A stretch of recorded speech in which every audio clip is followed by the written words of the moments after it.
Okay, so let's try to reason this. Okay, so where are we starting from? Now it's difficult to do this because I am literally walking outside and I just don't have anything in front of my eyes to see and to kind of take a look at it and visualize. And I'm kind of hoping that by just having this a bit more, just being with my mind, just in my head, maybe that's going to help me sort of, go through a bit of a different exercise with these. So I'm trying to understand what's a better way to talk about entanglement. And kind of like I got caught up with the question of like what it means to superpose an entangled state. Kind of what it means to superpose something at all. Because if you think about superposing, like people talk about it like always as using as a reference the actual, like an actual non-superposed state, right? Like a more classical type of state where you have just a value like a 0 or a 1, or even like a multi-bit value 111 or whatever. Then you apply an operation that basically superposes these. It kind of puts your system into a superposition, right? And again, like there's different types of superposition, and some of them are or exhibit entanglement. Like I think we can clearly say that that a non-superposed state or a system that's not in superposition or with it can't exhibit entanglement. I think that's fair enough to say. So what about so when we think about superposing a state, it's more like, I tend to think about Hadamard gates, and I don't know if that's the right thing to do, right? Because there's many more ways you can superpose things, right? Like you just use, for example, like a square root of x, or any kind of exponential version of x that is not like that's between where the exponent is between 0 and 1, right? Now the most important way to think about this is from the perspective of it feels like values are doubling, or it's not that you're doubling up or you're doubling some values or something. You're kind of splitting the thing, occupying different parts of the state that were not busy, right? And it's when those parts are that are not busy, actually busy, then it's when interference actually happens. And so it's when we superpose this system that is already in superposition that what's going to matter is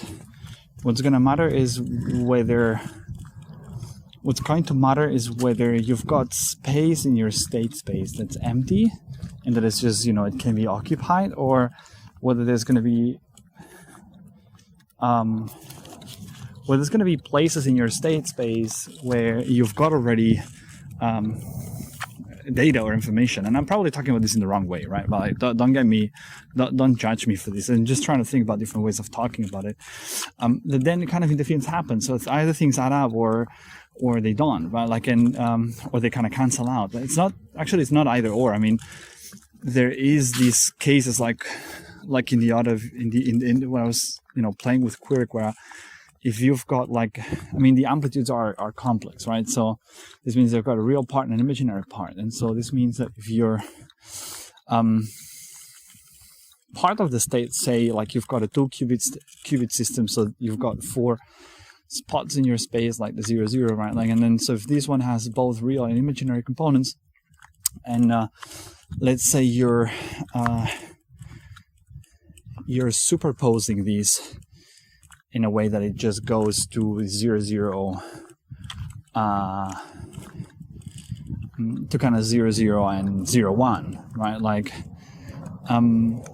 You're gonna have now you're going to have the 0 on component is going to have like also a real and a complex part, and then if those two already existed in your state space, then there's going to be a mixture. Maybe the real part gets, you know, added up, and the imaginary and the complex one gets cancelled out. I don't know if that could happen. I guess that could happen. Yeah, why not?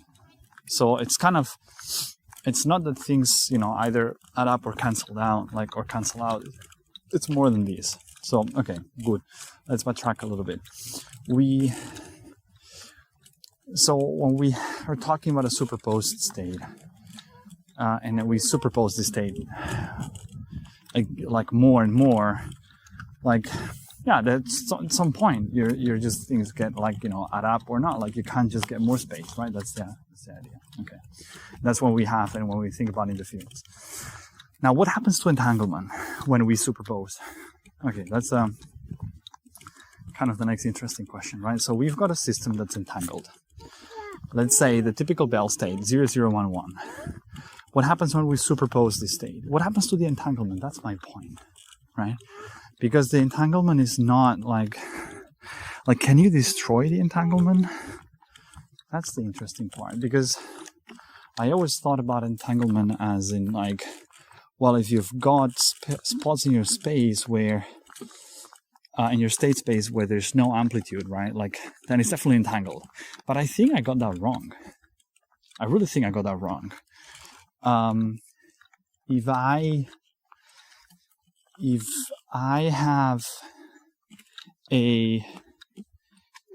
I have like the Bell state, like the 0, 0, 1, 1, and I apply a Hadamard,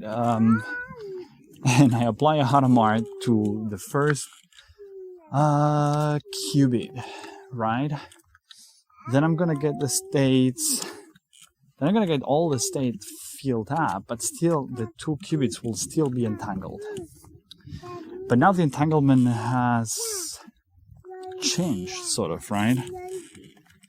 Now the entanglement has changed. I mean, how to even talk about this? Because it's not that you can't say anymore that they're going to be always correlated.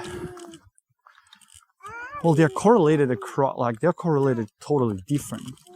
Okay, so what you're doing, I like that. So what you're doing with applying this is you're creating a different type of entanglement. You're modifying the entanglement, actually.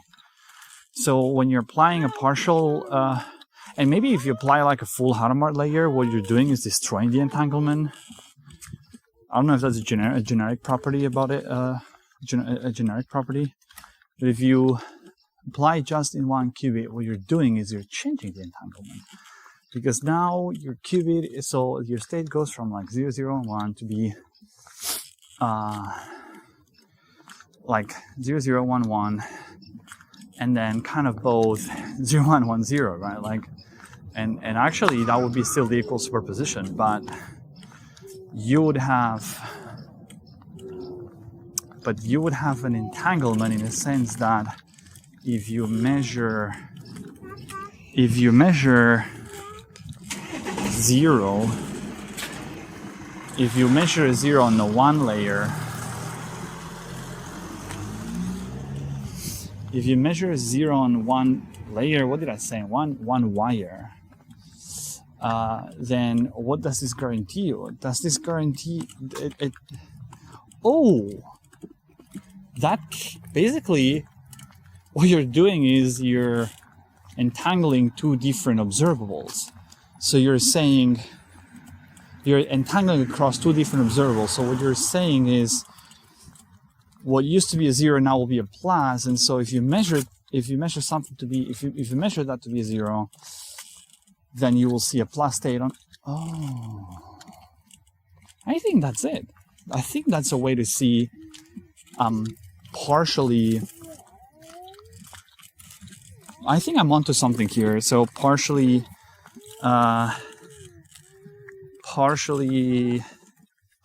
Hadamard layers. Partial Hadamard layers, they will literally change the entanglement. And if you, okay, that's interesting. And what will be cool to see is what happens if we reason about these. So they modify entanglement. That's the nice way to see this. They manipulate the entanglement. So if you think about a full Hadamard layer, then what are you up to? So your 0011 state goes to 01 and 11 and 10.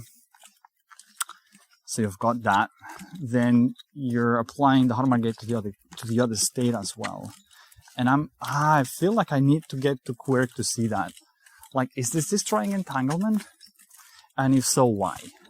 Okay, yeah, I like this. I think I'm gonna hop into a video soon to reason about this. I like it. So basically, what I'm taking out of this right now, and I might be totally wrong, is that when you're superposing a state in general, you can create entanglement, you can destroy entanglement, but you can also modify entanglement.